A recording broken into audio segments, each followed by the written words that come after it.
Je suis l'époux d'une merveilleuse femme, le papa de 2 petits garçons. Ma vie est un peu comme la vôtre. Je me réveille très tôt le matin, je fais ma prière, je fais un peu du sport. Je prends le petit déjeuner avec ma famille, je me prépare, je prends mon enfant, je l'amène à l'école et je pars au boulot. J'habite Farsha. Et de Farsha à son école, ça nous prend entre 25 et 30 minutes.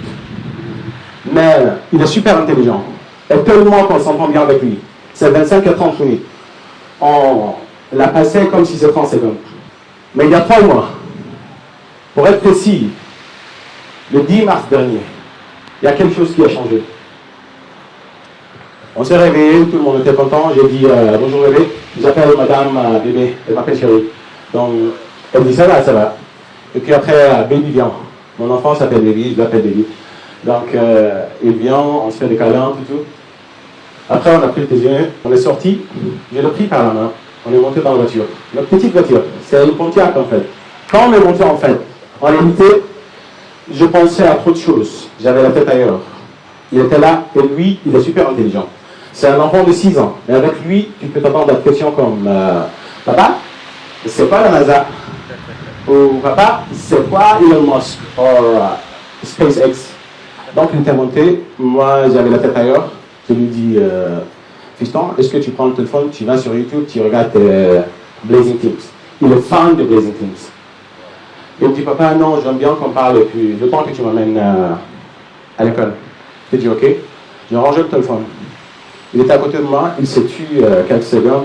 Après, il me dit, papa, est-ce que moi je suis célibataire? J'ai dit, non, baby.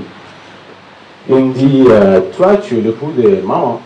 Maman est une épouse. Vous êtes en couple, vous êtes amoureux. Et moi, je n'ai pas une amoureuse. Donc, je pense que je suis célibataire. J'ai dit, non, baby. Un célibataire, c'est un adulte qui, pour une raison ou une autre, n'a pas une personne dans sa vie. Il me dit, d'accord, je comprends. Mais lui, c'est un stratège. C'est comme un joueur d'échecs. Quand il parle toujours, il vient avec la question la plus pertinente après. Donc, il me dit, quand est-ce qu'on peut se marier? Je dis, on sait qui? Moi, je me suis marié là. Il me dit, non, en général, les gens se marient à quel âge? Et je lui dis, il n'y a pas un âge fixe pour le mariage, il n'y a pas un âge exact. Les gens peuvent se marier à 18 ans, 20 ans, 25 ans, 30 ans, même 100 ans. Au Texas, j'ai appris que les gens se marient à 16 ans, peut-être vous. Texas, résume. Il me dit, d'accord, je le vois compter sur ses doigts comme ça, il me dit, donc il me reste 12 ans. J'ai dit, non, baby, il ne te reste pas 12 ans. Je n'ai pas dit que tu vas te marier à 18 ans. D'abord, tu vas bien continuer à étudier, finir tes études, trouver un bon boulot, et après, tu vas trouver non seulement une personne qui va t'aimer, et tu vas l'aimer à ton tour, et puis vous allez vous marier. Il me dit, ok.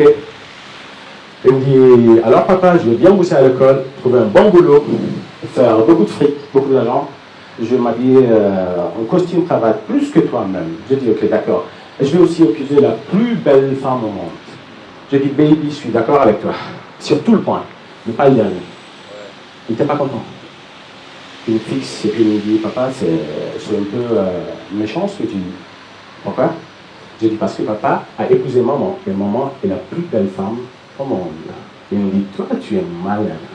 Alors, on a continué comme ça, je l'ai amené à l'école, je l'ai déposé, c'est surveillant l'attendait devant la porte, il est descendu.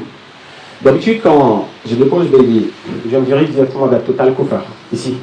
Je prends mon café et je pars à la banque, là où je travaille. Mais ce jour, ce n'était pas le cas. J'ai quitté son école, je suis arrivé ici. Ici, je me suis placé ici exactement. C'était encore tôt. Il y avait un seul client de l'autre côté, j'étais ici. Il y avait M. Elvis, le serveur. Il est venu me voir, il me connaît, donc il me dit, M. Mahmoud, une tasse de café sans sucre. J'ai dit oui. Autre chose, je lui ai dit, j'ai laissé mes affaires dans la voiture. Est-ce que tu peux m'amener une feuille, un stylo? Il me dit, ok, monsieur. 5 minutes après, il revient avec le café, et la feuille, le stylo. Alors, j'ai commencé à citer mon café. Je pensais à ce que mon enfant disait à propos de travail, mariage, tout. Alors, j'ai commencé bizarrement à écrire ma lettre de bénédiction. Oui, ce jour, le 10 mars. Ici même. J'ai écrit ça, normalement, tu sais, on nous apprend les lettres, quoi. par la présence, je vais un peu plus. Mais la lettre de démission, normalement, d'après moi, je pense que tu dois dire, monsieur, j'en ai marre de votre travail et je le quitte. Et je veux plus de votre salaire. C'est comme ça, normalement. Oui, oui. Et ça, j'ai remis l'histoire à monsieur. Je suis monté dans mon petit contact et je me suis dirigé vers la banque. D'habitude, quand je pars, je monte directement vers mon bureau. Mais ce jour, j'étais obligé d'aller à la DCH, la direction du capital humain. Je suis allé, je suis entré, il y avait le DG et le DCH à côté, et il y avait madame Azo, une collègue qui travaille à la direction. Et c'est aussi l'épouse d'un ami, un ami de longue date, Idriss Ahmed. J'ai posé la chemise sur la table, elle était derrière son bureau, elle avait sorti. Vous savez, quand on était enfant, sur le banc de l'école, on pensait tous comme un enfant. On pensait qu'après, tu vas finir tes études élémentaires, secondaires, quitter le pays, revenir avec des diplômes, la vie. Tu rentres au pays et puis la réalité n'est pas ce que tu pensais. Elle est très différente. Il y a les privilégiés, les chanceux, qui, leur papa, maman, tonton, tontine, occupent déjà de place. Donc pour eux, il faut seulement une semaine, un mois, 2 mois, et puis bam. Même sans SH, ils peuvent se taper un job. Mais pour la plupart d'entre nous, ce n'est pas le cas. Tu commences, tu pars, tu fais une copie de ton CV, tu frappes de porte en porte, tu attends 1 année, 2 ans. Il y a ceux qui lâchent encore une goutte. Oui, il y en a vraiment ceux qui lâchent. Il y a les persévérants qui déposent, qui donnent les CV même aux boutiquiers du quartier, je vous assure. Et après, un jour, ton téléphone va sonner. Et vous savez, quand on dépose son CV, toujours comme ça, on devient très professionnel. Quand on dépose son CV, on attend un emploi, on ne dit plus jamais allô, ça va, et après, non. On est toujours comme chez M. Ahmed, à l'appareil. Et c'est un peu comme ça. Donc, tu déposes un jour, on te dit c'est bien, M. Ahmed, tu es content, tu pars, tu cherches dans ton armoire, je ne sais pas, ton blazer que tu as acheté à Dakar ou Ngandere ou Tizi Ouzou, tu essayes quand même de le laver, et puis tu pars, tu attends. Un stagiaire, la vie d'un stagiaire, c'est comme un morpho dans un centre de formation. C'est très difficile. C'est très difficile, quoi. Les militaires le savent. On t'envoie dans un département, on l'appelle PME ou ça parle dans l'entreprise, et puis après, tout le monde se sert de toi. Tout le monde, je dis. Ils vont t'envoyer. Et il y a le méchant qui te montre rien. Rien. S'il envoie un mail et que tu viens, il va essayer même de barrer ça pour que tu le gardes pas. Donc tu continues, tu restes 1 mois, 2 mois, tu renouvelles ton stage. 6 mois, il n'y a rien. 3 ans. Il y en a qui sont en CDD pendant plus de 2 ans, 3 ans.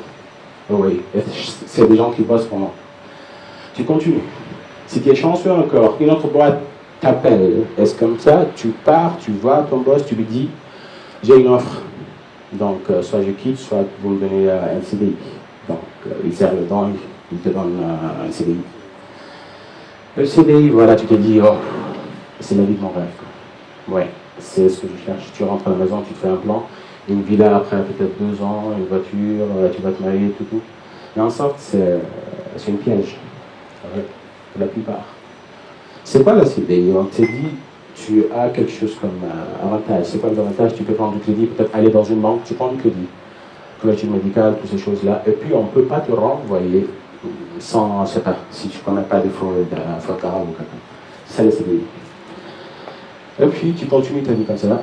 Tu essaies de t'habiller comme les autres. Quand on commence avec des costumes de 30 000. Après, tu vois le collègue qui s'habille en 300 000. Une mocassin de 100 000, donc tu vas changer aussi. Et tu vas voir que le salaire de 800, 1 million, 2 millions ne suffit pas. Tu vas continuer à galérer.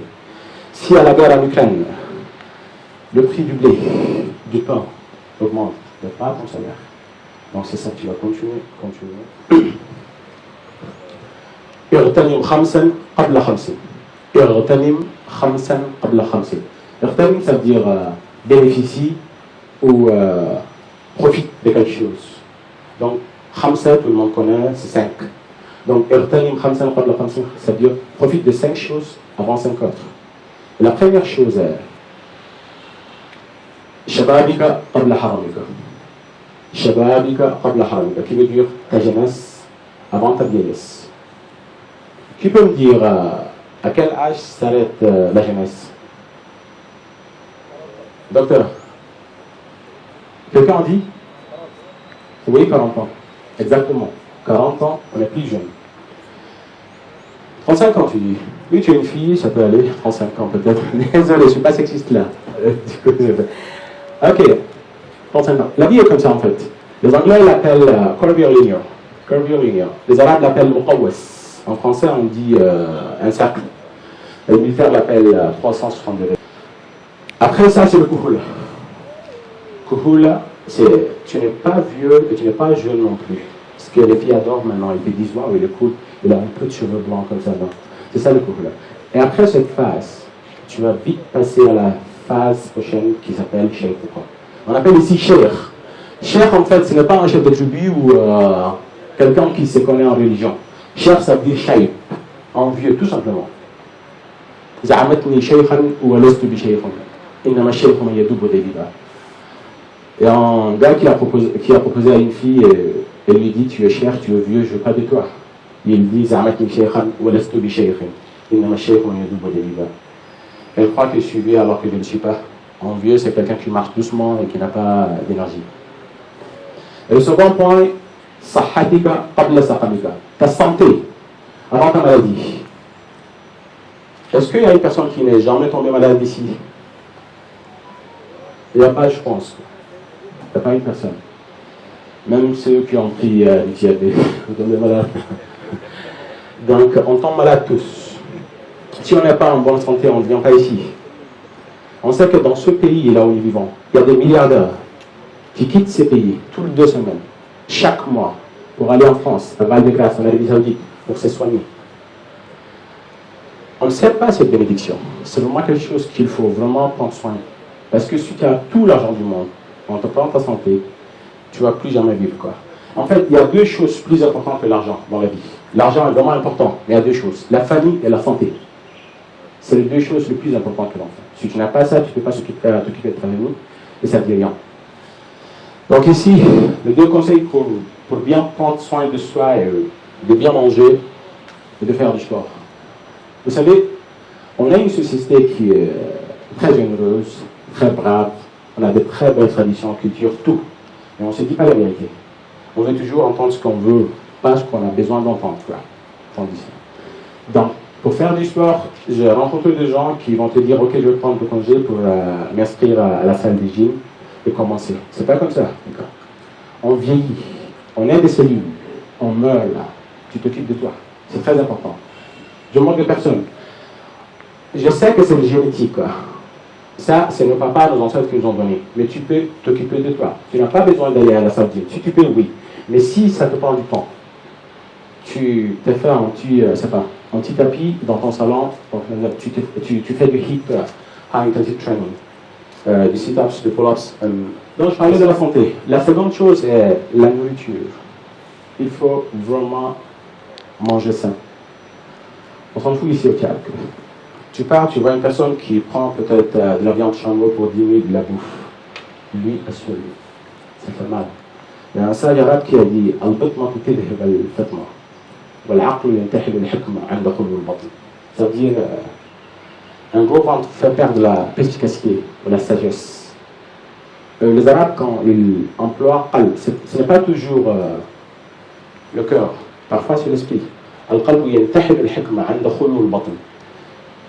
L'esprit génère de la sagesse quand le ventre est moyennement plein, un peu creux. Et c'est comme ça, tous les écrivains, tous les grands penseurs n'ont jamais mangé beaucoup. C'est très important. Et puis il dit من قل طعامه صح بدنه وصفى قلبه. من قل طعامه صح بدنه وصفى قلبه. Celui qui mange modérément, il aura un bon physique, un esprit clair. لا تميت القلوب بكثرة الطعام والشراب فإن القلوب تميت كالزرع إذا كثر عليه الماء. Ne tuez pas vos cœurs par l'excès de la bouffe. Parce que l'excès de la bouffe tue le cœur comme ce que font le pluie plus qu'abondant au champ. Vraiment, on n'a pas besoin de manger 3 fois par jour. C'est de la foutaise.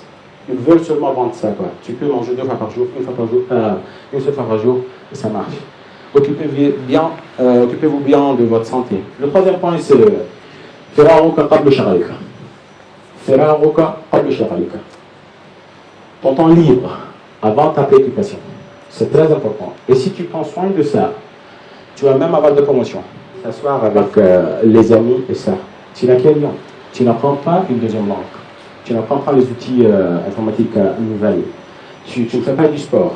Donc tu ne peux pas venir voir ton employeur et lui dire voilà, il y a ça pendant les 5 ans. Ne donnez pas tout ce temps à votre employeur. Il y a peu de gens qui lisent ici. C'est là où on peut. Et puis, s'il vous plaît, les milieux toxiques.